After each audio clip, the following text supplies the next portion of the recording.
నమస్కారం, బతుకమ్మ సమాచారానికి స్వాగతం.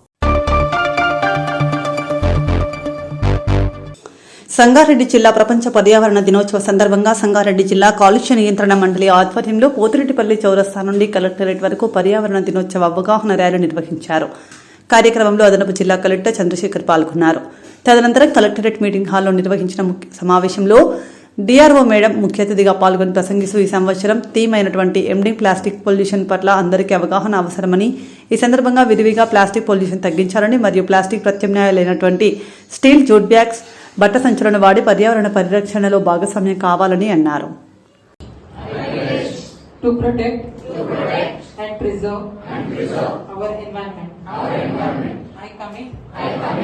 To respect, and protect, reduce, reuse, and recycle unnatural resources. Avoid single-use plastics. Alternatives. Plant trees.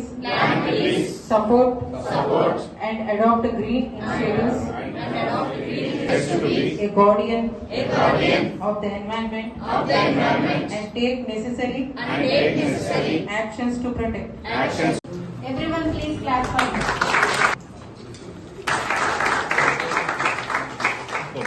మీద చాలా బాగా కంగ్రాచులేషన్స్ శ్రేష్ఠ శ్రీనిధి.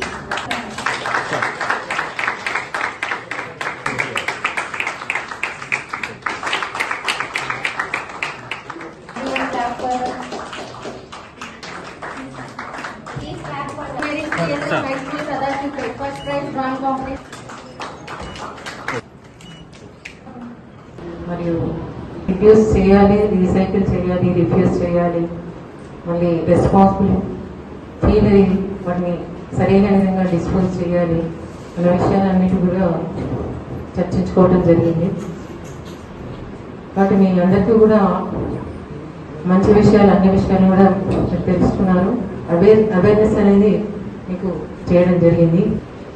కాబట్టి ఈ విషయాలను మీరు దృష్టిలో పెట్టుకొని ప్లాస్టిక్ని ఎంతవరకు వీలైనంత వరకు వాడకుండా చూసుకోవటము, సరుకులు కానీ వెజిటబుల్స్ కానీ తీసుకురావడానికి బ్యాగ్స్, క్లాత్ బ్యాగ్స్ యూజ్ చేయటము మీరు అలవాటు చేసుకుంటే అదేవిధంగా మిమ్మల్ని చూసి ఇంకొకరు కూడా ఫాలో అవుతారు. ఆ విధంగా మార్పు అనేది జరుగుతుంది. మీరు వాడటం అనేది తగ్గించుకుంటే ప్లాస్టిక్ ప్రొడక్షన్ అనేది జరగదు. అంటే ప్లాస్టిక్ వాడకాన్ని మీరు రిఫ్యూజ్ చేస్తే ఆ విధంగా ప్రొడక్షన్ ఏదైతుందో వాడకం జరగక వాళ్ళు ప్రొడక్షన్ చేసే వాళ్ళు కూడా ప్రొడక్షన్ చేయటం మానేస్తారు. ఆ విధంగా మార్పు అనేది అందరం కలిసి తీసుకురావాలి, కానీ ఒకరితో సాధ్యమయ్యే పని కాదు. వీలైనంత వరకు మీరు ప్లాస్టిక్ను వాడకూడదు అనే విషయాన్ని మీరు మనసులో పెట్టుకొని ఆ విధంగా ఆచరించినట్లయితే మార్పు అనేది తప్పకుండా జరుగుతుంది. బాటిల్స్ యూజ్ చేసే విషయంలో కూడా ప్లాస్టిక్ బాటిల్స్ యూజ్ చేస్తే స్టీల్ బాటిల్స్ యూజ్ చేయటము అలవాటు చేసుకోండి.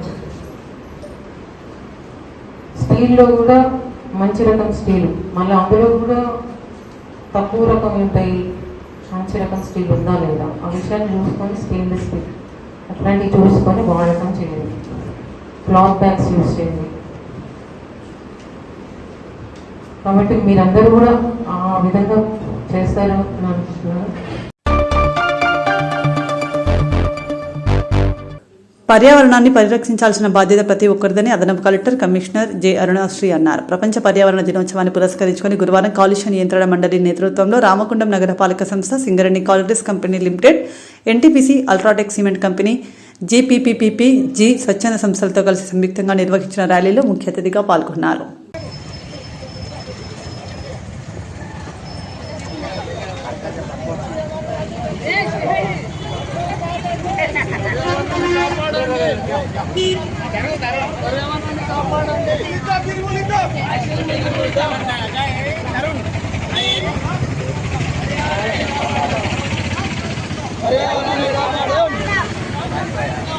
ఆకాంక్షలు మీ అందరికీ తెలుసు, మనకి ఎన్విరాన్మెంట్ ఎంత ఇంపార్టెంట్. దాన్ని మనము పొల్యూట్ చేయకుండా ఉంటేనే మనము హెల్తీగా ఉండడానికి స్కోప్ ఉంటుంది. సో దానికి సంబంధించి మన స్టేట్ గవర్నమెంట్ ఇన్స్ట్రక్షన్ ప్రకారం అదేవిధంగా part of world environmental day, అదేవిధంగా మా హెచ్ఓడి సిడిఎంఏ మేడం ఇన్స్ట్రక్షన్ ప్రకారం సో ఈ ఎన్విరాన్మెంట్ డే సందర్భంగా సింగరేణి అథారిటీస్, అదేవిధంగా పొల్యూషన్ కంట్రోల్ బోర్డ్, మా మున్సిపల్ అఫీషియల్స్ తోని ఈరోజు ప్రోగ్రామ్ ర్యాలీ కండక్ట్ చేయడం జరిగింది. సో పబ్లిక్ అందరికి మా అపీల్ ఏంటంటే, ఒకటి మనము ఇప్పటివరకు స్లోగన్స్ ఇచ్చారు, ర్యాలీ చేస్తారు, ఇవన్నీ అని కాదు. Implementation is important. ఖచ్చితంగా మనము ఆల్టర్నేట్ ఈ ఎన్విరాన్మెంట్కి ఎఫెక్ట్ కాకుండా ప్రాపర్గా బయోడిగ్రేడబుల్ ఐటమ్స్ కానీ, ప్లాస్టిక్ నిర్మూలించడం కానీ, బ్యాగ్స్ కావచ్చు, వాట్ ఎవర్ మనము మ్యాక్సిమం గ్రీనరీ ఇంక్రీజ్ చేయడం కానీ, ఇవన్నీ చేసి మనం ఎన్విరాన్మెంట్ ప్రొటెక్ట్ చేయాల్సిన అవసరం ఉంది. సో దీని సందర్భంగా అందరికీ పబ్లిక్కి అప్పీల్ చేస్తున్నాం, ఖచ్చితంగా ఎన్విరాన్మెంట్ కాపాడాలని. Thank you.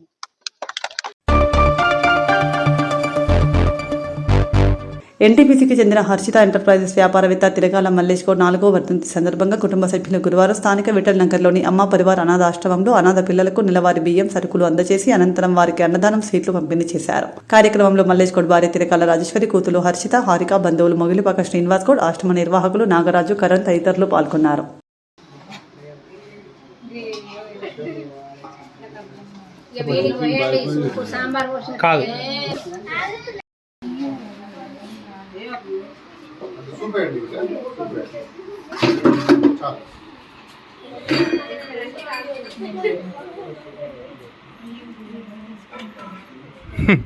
అంతే.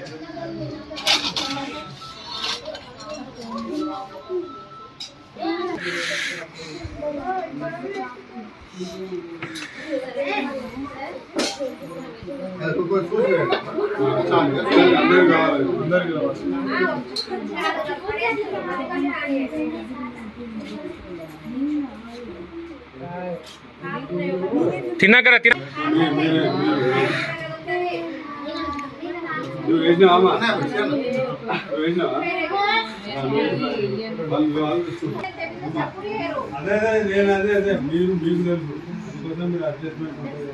మీరు పెట్టారా?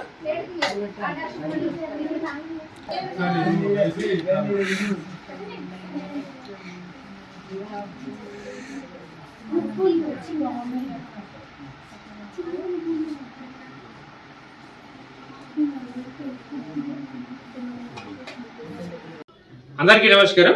ఈరోజు మన అమ్మ పరివార ఆశ్రమంలో కీర్తిశేషులు స్వర్గశీలు తిరగాల మల్లేష్ గౌడ్ గారి యొక్క 4వ వర్ధంతిని పురస్కరించుకొని వారిని స్మరించుకుంటూ వారి యొక్క ఆత్మశాంతి కొరకై వారి యొక్క కుటుంబ సభ్యులు వారిని స్మరించుకుంటూ ఈరోజు మన అమ్మ పరివార ఆశ్రమానికి రావడం జరిగింది.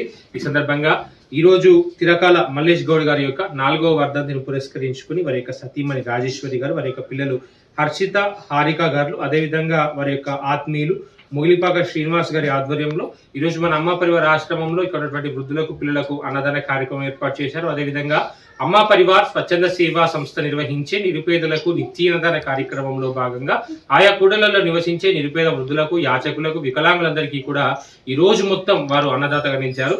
ఈ సందర్భంగా వారి హృదయపూర్వకంగా ధన్యవాదాలు తెలియజేసుకుంటూ ఈ సందర్భంగా ఈ రోజు మొత్తం 2 పూటల అన్నదాన కార్యక్రమం నిర్వహించి ఎంతో మంది ఆకలి తీసినటువంటి మల్లేష్ గౌడ్ గారి యొక్క కుటుంబ సభ్యులకు పేరు పేరున హృదయపూర్వకంగా ధన్యవాదాలు తెలియజేసుకుంటూ మల్లేష్ గౌడ్ గారి కుటుంబ సభ్యులకు భగవంతుని ఆశీస్సులతో పాటు మల్లేష్ గౌడ్ గారి ఆశీస్సులు కూడా ఎల్లవేళలా ఉండాలని మనస్ఫూర్తిగా కోరుకుంటూ ఈ యొక్క మహాన్నదనే కార్యక్రమంతో వారి యొక్క ఆత్మ ఎక్కడున్నా కూడా దేవుడు స్వర్గభక్తి కలిగించాలని మనసారా దేవుని ప్రార్థిస్తూ ఈ యొక్క అన్నదాన కార్యక్రమం ఏర్పాటు చేసినందుకు మరొకసారి ధన్యవాదాలు తెలియజేసుకుంటూ ఆయిల్ ఫామ్ సాగుకు రైతులు ముందుకు రావాలని జిల్లా కలెక్టర్ కోయ శ్రీహర్ష అన్నారు. శుక్రవారం రోజున జిల్లాలో ఆయిల్ ఫామ్ మొదటి పంటగా 4 సంవత్సరాలు పూర్తయిన సందర్భంగా మొదటి ఆయిల్ ఫామ్ గిలల కోతకు జిల్లా కలెక్టర్ ముఖ్య అతిథిగా హాజరయ్యారు. సందర్భంగా కలెక్టర్ మాట్లాడుతూ ఆయిల్ ఫామ్ సాగుకు రైతులందరూ ముందుకు రావాలని, ఆయిల్ ఫామ్ సాగుతో రైతులకు అనేక లాభాలున్నాయని అన్నారు. రైతులు పెట్టుకోలేదు సార్, అందుకే పిలిపించారు. వాళ్ళకి మనం చెప్పాల్సిన అవసరం లేదు, ముందుకు వచ్చి పెట్టారు కదా. సో ఇప్పుడు ఈ కటింగ్ దాంట్లో సపరేట్ ఒక ఎక్విప్మెంట్, దాని కటింగ్ సపరేట్ పర్సన్ ఉంటారు, అట్లే ఉంటారు సార్. అంటే వీళ్ళని ట్రైన్ చేస్తున్నాం సార్ లోకల్గా, కానీ ఇప్పుడైతే అక్కడికి ట్రెడిషనల్ ఏరియాని పిలిపించాం సార్, పిలిపించి వీళ్ళ ట్రైన్ చేస్తున్నాం సార్ లోకల్గా. సంవత్సరం ఇంప్లిమెంట్స్ కూడా సబ్సిడీ అలాట్ చేసింది సార్. హార్వెస్టింగ్ టైంలో ఎవరైనా కావాలంటే కూడా ఇంప్లిమెంట్స్ బడ్జెట్. ఇప్పుడు మీకేమైనా ఇబ్బంది ఏమి రాలేదు? మాకు ఇబ్బంది. మరి మాకు చాలా తక్కువ మంది ఆయిల్ ఫామ్ వస్తున్నారు కదా, మేము అనుకున్న దానికన్నా మేము జిల్లాలో 3000 అనుకున్నామంటే 2000 దాకా వస్తున్నారు. ఎందుకు ఏమైనా ఇబ్బంది వస్తుందా? అట్లీస్ట్ మీరే చెప్పాలి. మీరు ఆయిల్ పంప్ వేస్తున్నారు కదా, ఇక్కడ మార్కెట్ లేదనే కొద్దిగా వెనక ముందు ఫ్యాక్టరీ తొందరగా ఫ్యాక్టరీ తొందరగా అయితే ఈ అపోహలన్నీ తొలగిపోతాయి సార్. ఒక్క మాటలో చెప్పాలంటే నేనేంటంటే ఇప్పుడు పెట్టిన వాళ్ళకి 2.5 years 30 months అవుతుంది. చెన్నూరు ఎమ్మెల్యే గడ్డం వివేక్ వెంకటస్వామి సరోజల పెళ్లి రోజు వేడుకలను శుక్రవారం గోదావరికని పట్టణంలో కాంగ్రెస్ పార్టీ శ్రేణులు ఘనంగా నిర్వహించారు. ఈ మేరకు కాంగ్రెస్ పార్టీ నాయకులు కామ విజయ్ ఆధ్వర్యంలో గోదావరికని అమ్మ పరివార ఆశ్రమంలో వివేక్ వెంకటస్వామి సరోజల వివాహ దినోత్సవ కేక్ కట్ చేశారు. కార్యక్రమంలో ముఖ్య అతిథిగా కాంగ్రెస్ పార్టీ సీనియర్ నాయకులు పి మల్లికార్జున్ పాల్గొని కాంగ్రెస్ పార్టీ నాయకులతో కలిసి పెళ్లి రోజు కేక్ ను కట్ చేసి చిన్నారులకు పౌష్టికాహారంతో పాటు అన్నదానం చేశారు.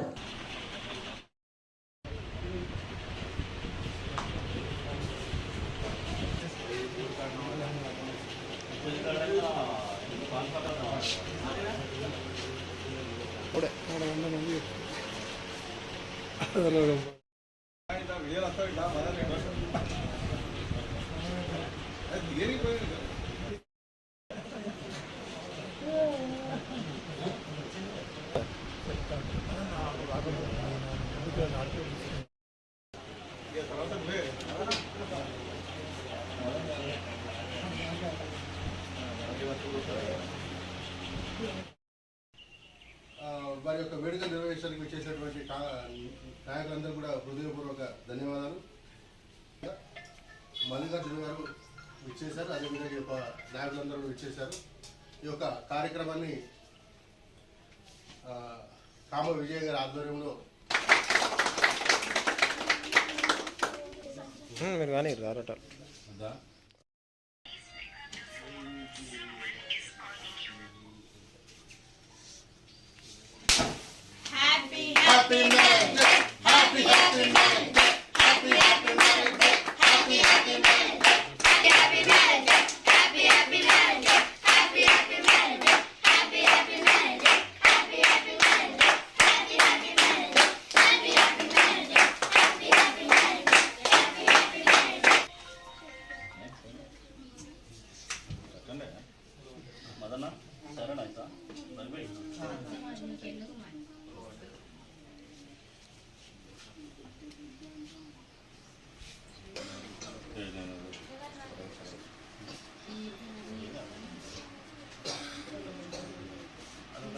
గిరిక్రమం అర్థం అంత అర్జెంటుగా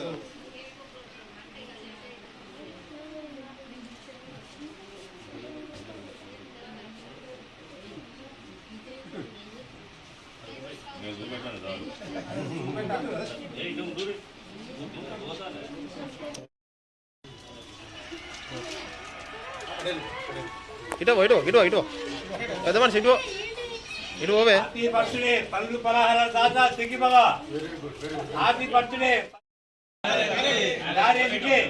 పళ్ళు పలహారాలు దాదా తిరిగి బాగా ఇటు పో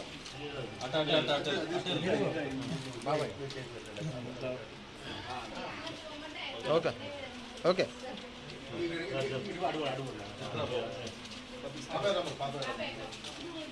ఓకే ఇటు పో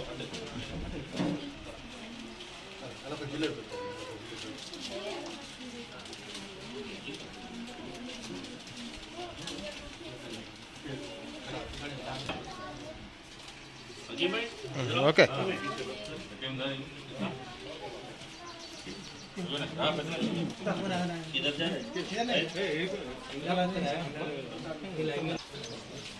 ఈ పిల్లలకు ఫ్రూట్స్ ఇద్దాం.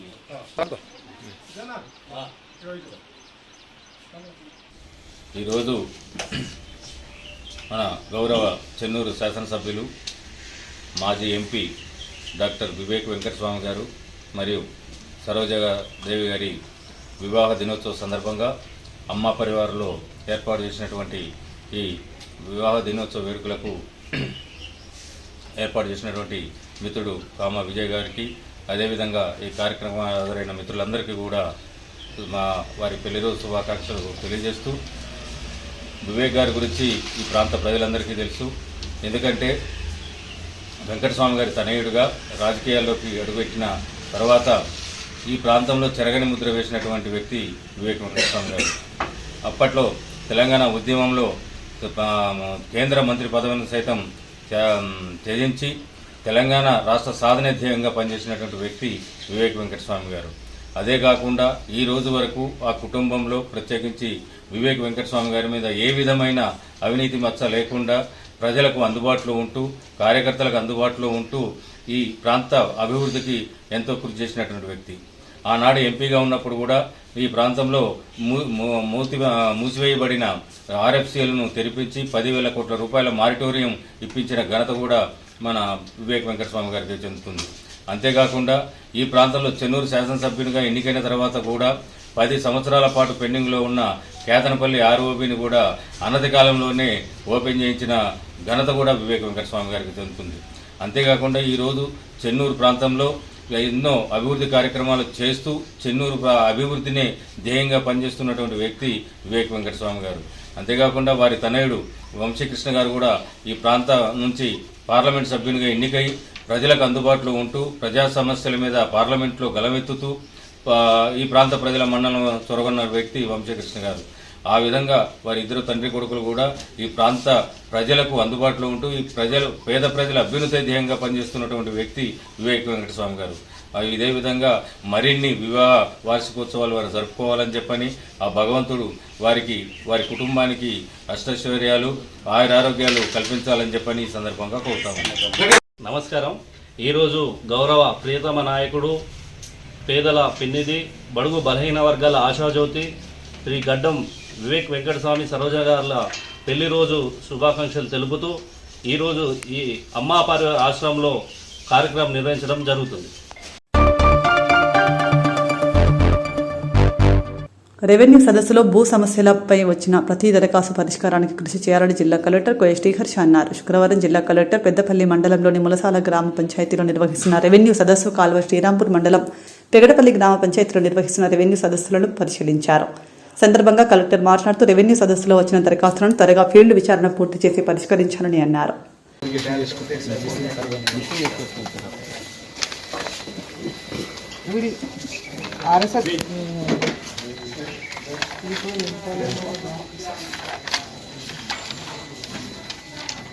ఇప్పుడు ఇది మనం అప్రూవ్ చేయొచ్చా? ఇవన్నీ అప్రూవ్ చేయొచ్చు కదా?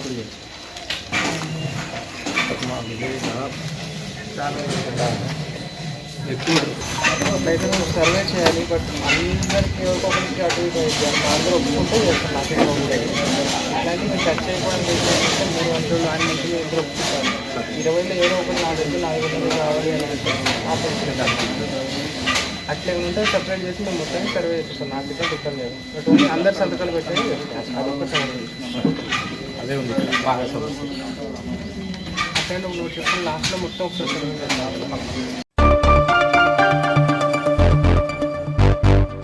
గోదావరికని ప్రెస్ క్లబ్ ఆధ్వర్యంలో ప్రముఖ జర్నలిస్ట్, సామాజిక ఉద్యమకారులు మునీర్ భయ్య యాదిలో సంస్మరణ సభ ఘనంగా నిర్వహించారు. కార్యక్రమంలో ముందుగా ఆర్జీవన్ జేఎం లలిత్ కుమార్, మునీర్ తనయుడు మయూర్తో కలిసి పాత్రికేయులు, రాజకీయ ప్రజా సంఘాల స్వచ్ఛంద సంస్థల నాయకులు మునీర్ చిత్రపటానికి పూలమాల వేసి నివాళి అర్పించారు. అనంతరం ఇటీవల మరణించిన పాత్రికేయులు చిరంజీవి, శ్రీనివాస్ మునీర్లకు సంతాపం ప్రకటిస్తూ 2 నిమిషాల పాటు మౌనం పాటించారు.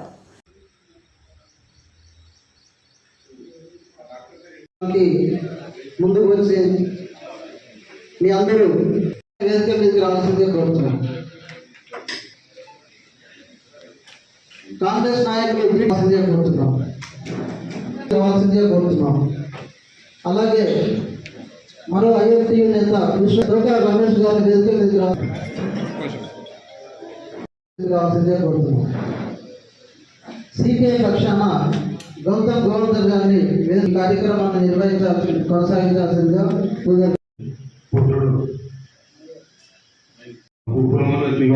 కోరుతున్నాం. అలాగే మిగతా వాడు కూడా जोहार कॉमरेड मुनीर भाई, जोहार अमर रहे मुनीर भाई, अमर रहे मुनीर भाई. जोहार मुनीर अన్నకు, जोहार मुनीर अన్నకు.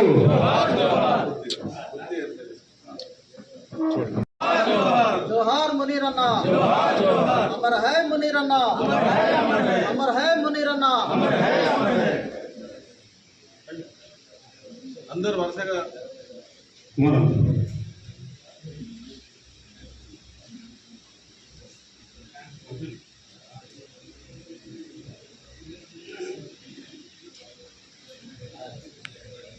जोहार कामरेड मुनीर अन्ना సైడ్ సైడ్ अमर है मुनीर अन्ना, अमर है मुनीर अन्ना।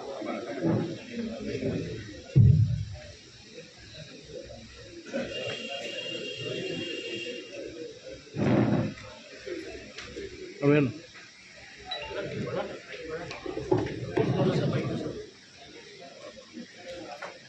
जोहार मुनीर अन्ना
దేవి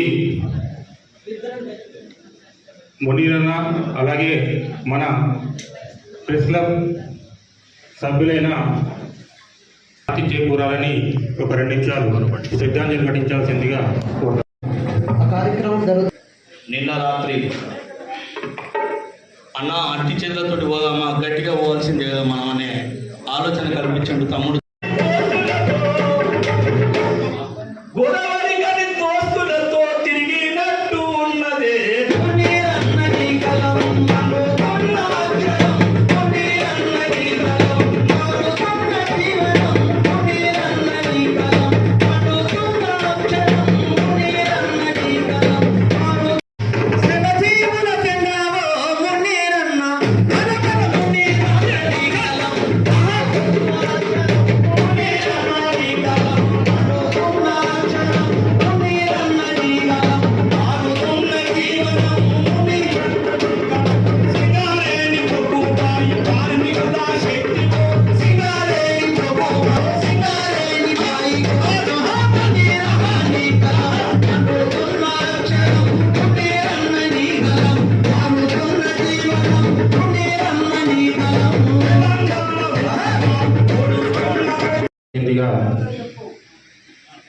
కార్మిక నాయకుడు సతీష్ గారు వేదిక మీదకి రావాలి. జర్నలిస్ట్ మునీరన్న సంస్మరణ సభకు హాజరైన ప్రముఖులకు, నాతోటి జర్నలిస్ట్ సోదరులకు, వివిధ పక్షాల ప్రతినిధులకు, మునీరన్న కుటుంబ సభ్యులకు స్వాగతం పలుకుతూ కోల్పేట్ ప్రాంతానికి ఒక ఐకాన్గా నిలిచిన మునీరన్న మరణం వాస్తవానికి అందరినీ తీవ్ర దిగ్భ్రాంతికి గురి చేసింది. ఒక చరిత్రాత్మక జీవనాన్ని కొనసాగించిన మునీరన్నను సంస్మరించుకోవాలనే ఉద్దేశంతో స్థానికంగా ఉన్న అన్ని పక్షాల భాగస్వామ్యంతో గోదావరి ప్రెస్ క్లబ్ ఆధ్వర్యంలో ఈ కార్యక్రమాన్ని నిర్వహించడం జరుగుతుంది. ఇందుకు హాజరైనందుకు మరోమారు అందరికీ స్వాగతం పలుకుతూ ముందుగా అమరుడు మునీరన్న చిత్రపట మొదట 1985లో ఈనాడు విలేకరిగా ప్రారంభమై ఈ మర్డర్ కేసులో ఉండడానికి షికాయతులు చేయడం వల్ల ఆయన ఆంధ్రజ్యోతిలో వార్తలు ఆపిన వెంటనే అదే సమయంలో ఆంధ్రజ్యోతికి వచ్చిండు. అట్లా ఆంధ్రజ్యోతి వినీరుగా ఈ కోల్బెట్లో ఆయన పేరు స్థిరపడిపోయి జర్నలిస్టుగా ఆయన జర్నలిస్టులుగా ప్రజల కోసమే జీవనం అని ప్రజల కోసమే పనిచేసినటువంటి గొప్ప మహా నాయకుడు మునీరన్న. ఆయన ఏ మార్గం అయితే ఎంచుకున్నాడో ప్రజల పక్షాన నిలబడాలని, కలబడాలని, అదే తన జీవితాంతం 67 ఏళ్ల తుది శ్వాస వరకు కూడా దాన్ని మొక్కబోలి ధైర్యంతో నిలబడ్డవాడు. అనేక ఆర్థిక కష్టాలు వచ్చినా, నష్టం సంభవించినా దాన్ని ఎదుర్కొని గుండె నిబ్బరంతో ప్రజల పక్షాన్ని నిలబడ్డవాడు. బాయిదొరల అరాచకత్వం పైన బొగ్గు బాయిలను తిరిగి బాయిదొరలకు వ్యతిరేకంగా బాయిల మీద పెట్టినటువంటి సభలు, మీటింగ్లు, ఆ వార్తలన్నింటినీ కవర్ చేయడం ద్వారా గిరిజన, ఆదివాసీ గూడాలను నడిచి తిరిగి మొత్తం ఆ ఉమ్మడి ఆదిలాబాద్ జిల్లాలో తిరిగి వాళ్ళ కష్టాలని ఒక సీరియల్ లాగా రాసినటువంటి గొప్ప జర్నలిస్టు మునీరన్న. ఆయన కమ్యూనిస్ట్ పార్టీ నాయకుడిగా ప్రజల పక్షాన్ని నిలబడ్డ, జర్నలిస్టుగా ప్రజల పక్షాన్ని నిలబడ్డ, ఒక చిత్తశుద్ధితోని, కమిట్మెంట్ తోని కొంతమంది వాళ్ళ దాదాగిరి, గుండాగిరి చేస్తారు, లేదా కూడా దందాగిరి చేస్తారు తప్ప ఆయన విలేకరిగిరి మాత్రమే చేసినటువంటి గొప్ప జర్నలిస్ట్ అని ఈ సందర్భంగా మేము చెప్పదలుచుకున్నాం. మిత్రులారా, నాకు 76 నుండి తెలుసు. నేను సింగర్లో అప్రెంటిస్గా అపాయింట్మెంట్ అయినప్పటి నుండి తెలుసు. ఆయన ఎడ్యుకేషన్ పుట్టుగా సిపిఐలో పనిచేసిండు, ఏఐఎస్ఎఫ్, దాని తర్వాత యూత్ వీక్లో పనిచేసిండు. ఏమి జరిగిందో, ఎక్కడ జరిగిందో తెలియదు. తర్వాత పత్రికా విలేకరుగా మారిండు. అప్పటి నుండి కోల్బెట్లో పత్రికల్లో రాయడానికి కూడా మన సమస్యలు, మన విషయాలు కొద్దిగా వెనుక ఉంటాయి. పోటీతత్వం తీసుకొచ్చిన వ్యక్తి మునీర్ భాయ్. ఆంధ్రజ్యోతి పేపర్లో ఉన్నాడు. సమస్యలు లేవనెత్తడానికి అప్పుడు సీకాస్ అనే ఉండే. సీకాస్ న్యూస్ ఎక్కడి నుండి వస్తుందా అంటే జ్యోతిలో వస్తుంది. ఆ దాంతో ఆంధ్రజ్యోతి ఒక వెలుగు వెలిగింది. తెల్లారి లేవగానే ఆంధ్రజ్యోతి పేపర్ వచ్చిందా కార్మికులు చూసేది, ఎక్కడుంది, ఏమొచ్చింది మన వార్త. అటువంటి వ్యక్తి పత్రికా రంగానికి ఒక మంచి పేరు తీసుకొచ్చిన వ్యక్తి. కోల్బెట్లో బయట అనట్లేదు. దాని తర్వాత సింగరేణి సమస్యల మీద ఇంటర్వ్యూ తీసుకొని దాన్ని ఒక వారం 10 రోజు ఒక వ్యాసంగా రోజొక సబ్జెక్ట్ మీద రాశాను. నాకు చాలా సంతోషం అనిపించింది. అంటే ఒక రిపోర్టరు ఎట్లా ఉండాలో, ఒక జర్నలిస్ట్గా ఏం చేయాలో అనేది ఆయన చూసి నేర్చుకోవాలి. పాత తరం జర్నలిస్టులు, రిపోర్టర్స్ ఎవరైనా ఒక ఇష్యూ చెప్తే దాన్ని అన్వేషించి ప్రజలకు, అంటే కార్మికులకు కానీ ప్రజలకు కానీ ఎవరికైనా అందిస్తే దాంట్లో ఒక మెసేజ్ ఉండేది. కానీ ఇప్పుడు ఆ నాణ్యత నేను ఎవరిని కిచ్చపష్టంగా మనం ఏది రాస్తే అది వేస్తాను, అన్వేషించే రాష్ట్రం అనేది పోయింది. కారణం ఏమైనా సోషల్ మీడియా వచ్చిన తర్వాత మనం చెప్పకముందే సోషల్ మీడియా ఏమేమి వచ్చాయి. జర్నలిస్టుగా మేము ఆయన్ని చూసింది ఇక్కడ ఓపెన్ కాస్ట్ కోసం పర్యావరణ పరిరక్షణ సమావేశం పెడితే అందరూ వార్తలు రాశారు. కానీ నేను రావంకర్ మాట్లాడతానని ఒక ముసలామ ఏదో పల్లెటూరు నుంచి వచ్చి వాళ్ళ బాధ ఈ పరిశ్రమలు ఏర్పడడం వల్ల రాయపోసం మనం మాట్లాడతానా అని, మరి వివరంగా నువ్వు మాట్లాడేదంటే రాయపోసం మనం మాట్లాడతానా అని ఆమె స్పీచ్ అంటే ఆమె బాధ చెప్పింది. మునీరు అది మాత్రమే రాసేది, ఆయన కవిత్వం రాయలే, విలేకరితనం లేదు. క్యాప్షన్ కూడా నేను రాయపోసం మనం మాట్లాడతానా అని ఆంధ్రజ్యోతిలో క్యాప్షన్. ఒక రిపోర్టరు ప్రజల కోసం రాయాల్సిన వార్త ప్రాచుర్యం పొందితే, ప్రచురణకు నోచుకుంటేనే ఆ విలేకరి గొప్పోడు, ఆ వార్త ప్రభావం ఉంటుంది. పత్రికలు కూడా ఇట్లాంటి విలేకరులు రాసే వార్తలు వింటే స్వభావము కలిగి ఉన్న పత్రికలు ఉండాలి. అవి లేకపోతే వీడు ఎంత పురిటినప్పుడు మాట శిశువు బయటికి వెళ్ళదు. సేమ్ పత్రికలు అప్పుడు అట్లా ఉండే, సమాజం అట్లా ఉండే. సమాజం నుంచి కుమారన్న చెప్పినట్టు అనేక దర్శనాలు తల్లి గర్భంలో పుట్టినప్పటి నుంచి అనుభవించుకుంటూ వచ్చిన వ్యక్తులుగా. అయితే మునీర్ గారి కోసం మనం మాట్లాడుతున్నప్పుడు అసలు సింగరేణి ప్రాంతంలో కోలుబెట్టు పరివాహక ప్రాంతం, గోదావరి పరివాహక ప్రాంతం.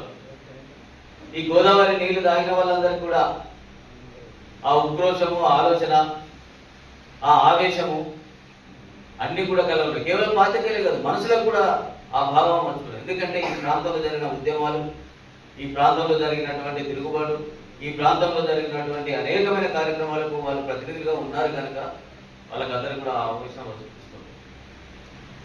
పాత్రికేయ రంగానికి ఆలోచించినప్పుడు బొగ్గు గనికి ఇంటికి మధ్య ఘర్షణ జరిగింది. బొగ్గు గనిలో మా తల్లిదండ్రులందరూ కూడా పనిచేసినాం.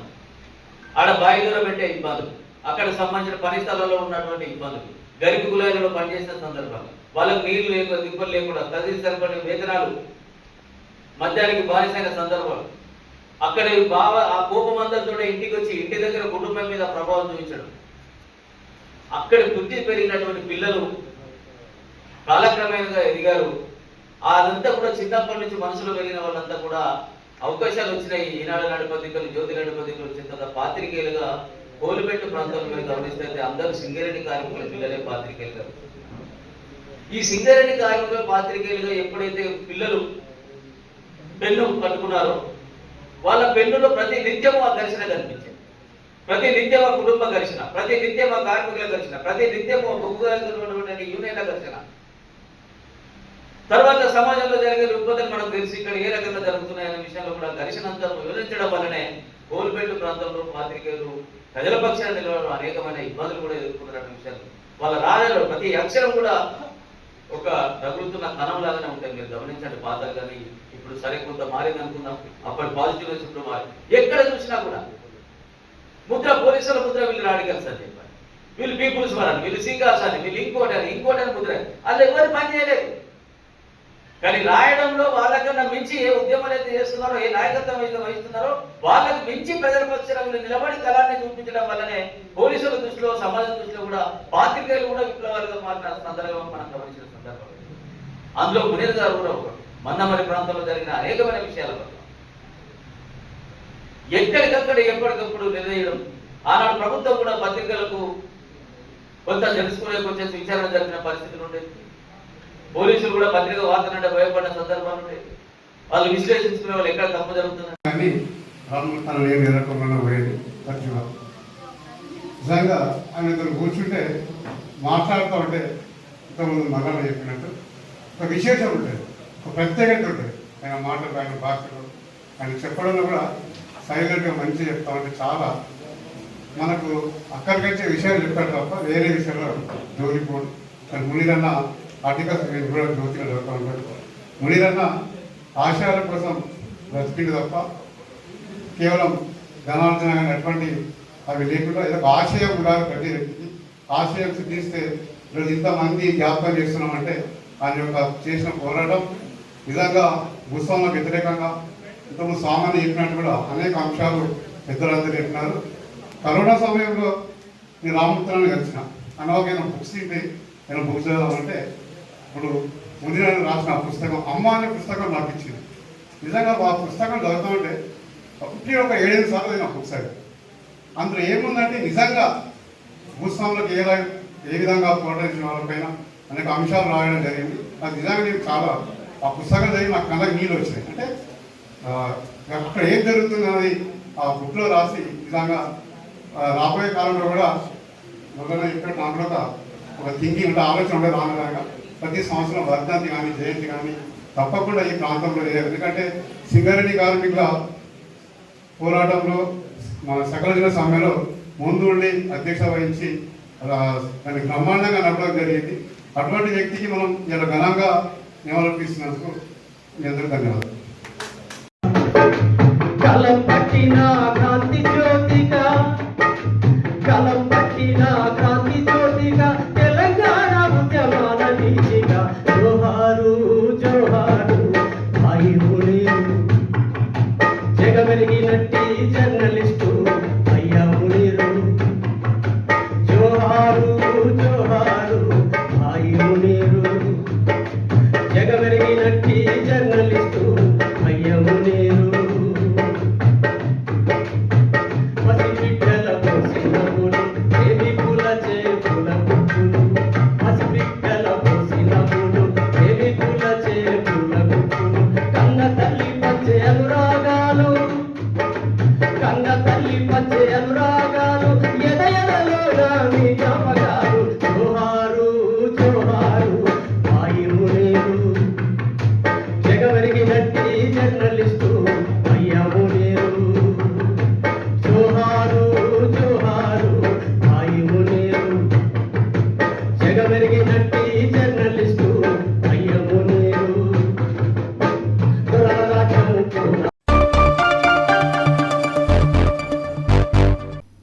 ఇంతటితో వార్తలు సమాప్తం. నమస్కారం.